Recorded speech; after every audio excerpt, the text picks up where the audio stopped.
Hello বন্ধুরা, আসসালামু আলাইকুম। ওয়েলকাম টু স্মৃতি লাইফস্টাইল। কি অবস্থা আপনাদের সবার? সবাই কেমন আছেন? আলহামদুলিল্লাহ, আমরা খুব ভালো আছি। এই যে দেখতে দেখতে 9টি রোজা শেষ করলাম আজকে। আপনাদের কি অবস্থা? রোজা কার কেমন কাটতেছে? আর এই তো আজকে 9 রমজানের ইফতার বানালাম। সবসময় তো ভাজা পোড়া রান্না করি, আজকে একটু চিকেন বিরিয়ানি রান্না করলাম। আর এই তো এই যে চিকেন বিরিয়ানিটা বাচ্চাদেরকে একটু খুশি করার জন্য চিকেন বিরিয়ানিটা করা আর কি। এই যে মুরগিগুলোকে ভালো করে একটু ভেজে নিলাম, ভেজে নিয়ে তারপরে মশলাকে কষিয়ে নিলাম। সব ধরনের মশলা দিয়ে ভালো করে কষিয়ে নিয়ে এখন মুরগিগুলোকে ভালো করে কষাবো। মুরগিগুলো যত কষাবো ততই খেতে ভালো লাগবে, তাই একটু ভালো করে কষাচ্ছি যেন সুন্দরভাবে মশলা ঢোকে। এই মুরগির কালারটা অনেক সুন্দর আসছে না? আর এই যে মুরগির ফাইনাল লুকটা চলে আসলে সাথে কিন্তু একটু ঘিও দিয়ে দিলাম। ঘিটা অবশ্য দেখানো হয় না, কিন্তু দেখতে অনেক সুন্দর হয়েছে। আর এই তো এই যে এখন পোলাও চাউলগুলোকে কিন্তু কিছুক্ষণ পানিতে ভিজিয়ে রাখছি, রাখার পরে এখন পোলাও চাউলগুলোকে ভালো করে এখন ভেজে নিচ্ছি।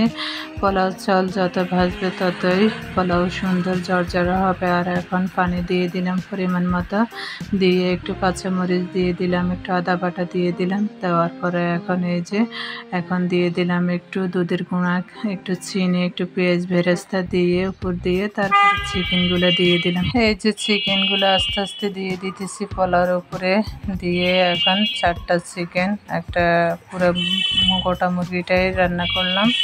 আর সাথে দিয়ে দিলাম 3টা ডিম, মা ছেলে মেয়ে 3জনের জন্য দিয়ে দিলাম। দিয়ে এখন এগুলোকে ভালো করে উপর নিচ মিক্স করে দিব, দিয়ে তারপরে একটু ঢাকনা দিয়ে দমে দিয়ে দিব। তার সাথে একটু ঘিও দিয়ে দিব। ঘি দিলে হয় কি ফ্লেভারটা অনেক ভালো লাগে, খেতেও অনেক মজা লাগে। তারপরে চিকেনটা ভিতরে ঢুকিয়ে দিয়ে সাথে একটু দুধের গুঁড়া আর হচ্ছে একটু চিনি, সাথে দুধের গুঁড়া দিয়ে পেঁয়াজ বেরেস্তা দিয়ে এখন এগুলোকে দমে দিয়ে দিব।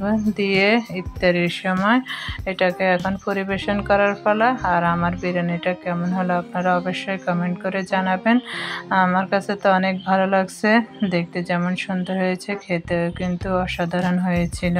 আর এই তো এই যে বিরিয়ানির সাথে একটু বাদাম, কিশমিশ, কলার একটু মিল্কশেক বানালাম।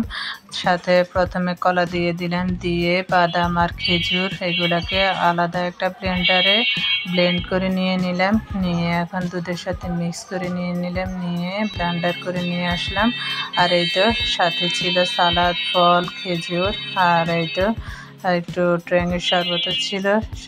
আর এই তো এই যে আমার টেবিলটা সাজিয়ে নিলাম। কেমন হলো অবশ্যই আপনারা কমেন্ট করে জানাবেন। আর আমার বাচ্চারা তো আজকের ইফতারি দেখে তারা মহান খুশি। খোদা হাফেজ।